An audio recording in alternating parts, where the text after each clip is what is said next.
Because it's not unheard of. Several, excuse me, not students only, but several universities have an extra $30 to $50 fee that the students voluntarily pay. They voted to pay it, and they pay it, and it's not like our Griffon experience type money, where students decide to go ahead and pay that and take care of some things about increasing quality and on that same note, I was just gonna say, if you did put it in the hands of the students, could you just explain what those benefits would be? Because some students, I mean, automatically hear tuition increase, and that's a red flag. It doesn't sound like a good idea for anybody who's going to be paying that extra tuition. So what could students look forward to if they were to volunteer for that extra? Yeah, we would try to convince them that it's in their best interest as well. I mean, just you have to be a student here to know that the class sizes have increased in many classes. We used to give full ride Gold Griffon scholarships. We can no longer do that. We've cut on the amount of those scholarships and the number of those scholarships. There's just a number of things that we've done. One other thing that you'll notice is that we've had to cut back on our janitorial service. Janitors will only come once a week to offices to clean them. And just those sorts of things can cut into the quality of the experience for our students. And we just kind of explained to them that we don't want this to be a bargain basement education. We want this to be a really excellent experience for you, and for us to continue to be able to deliver that. It might take a little more money, but I wouldn't want to be in a position like that where we're putting pressure on students, or we're putting them in a position where they're going to be unpopular with their colleagues. I think, again, it would be a last resort, but I think we would have some pretty compelling arguments to go in that direction if we absolutely had to. And we'll let the media take care of the pressure. That's right, that's right, yeah. Very good. Do you have any more questions? No, is there anything else you'd like to explain to the students or get your voice heard about this issue? No, just what I said initially is it's not an ideal situation. We don't relish the possibility of increasing tuition as high as we need to increase tuition. But our bottom line is we want it to continue to be a quality experience for our students, and we think that this is necessary. And it's basically a problem and a solution. The problem is we've just been cut drastically. We have unfunded mandatories. We also have limited amounts of money in our reserves. We're almost below the minimum required by our board, and the solutions are limited. A possible solution is to cap enrollment.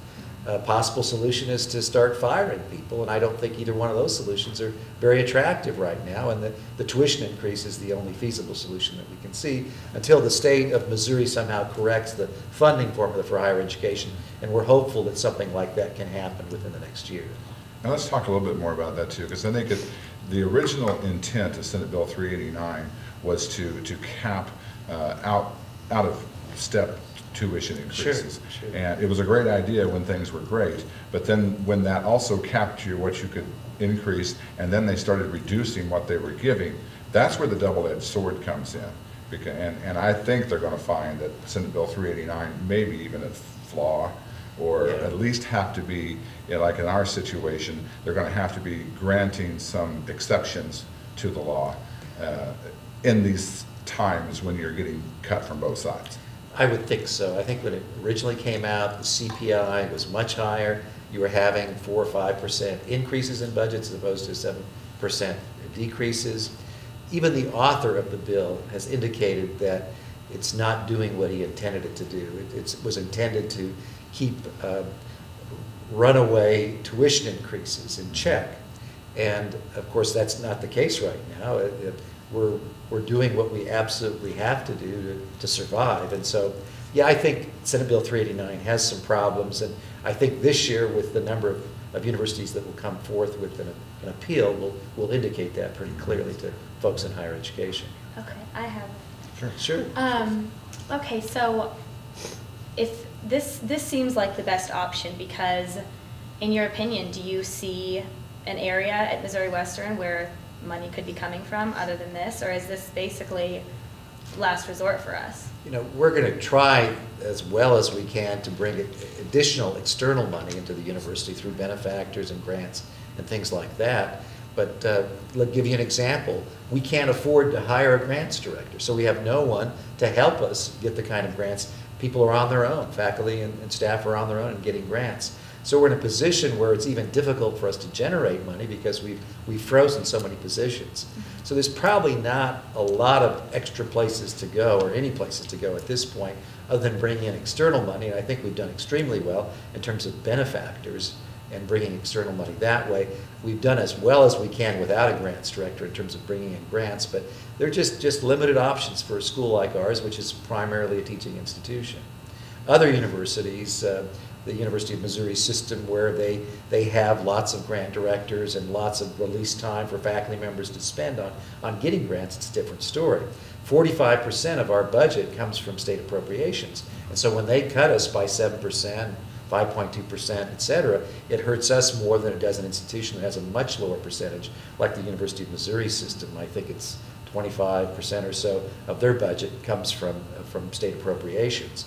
So yeah, it hurts us a lot more than many universities, and finding places to recoup that loss is very difficult, and that's why, of course, we're turning to a tuition increase. I know with your trip to Jeff City, and even planning and preparing for that and addressing the people that you addressed there, you've been on this topic a long time. Are you towards the end of this battle? I mean, when is this thing going to be done? Well, it should play out, assuming that everything goes well, it should play out in about a month. You know, we notified the commissioner of our intentions in terms of our increase, you know, basically $17 per credit hour, or about $12.50 if you use what we already have on the books.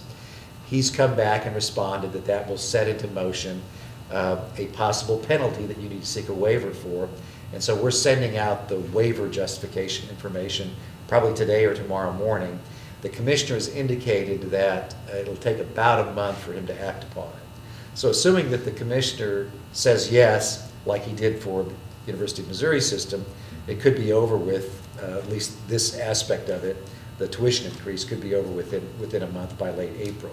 If not, if he wants to go back and forth with us, or if we need to go to the coordinating board to do an appeal, et cetera, it could go on longer. But we're hoping that it will play out within the next month. I guess one other thing that I might add on a tuition increase that I think is important for people to know is that in the past 7 years, we've only sought a tuition increase 3 times.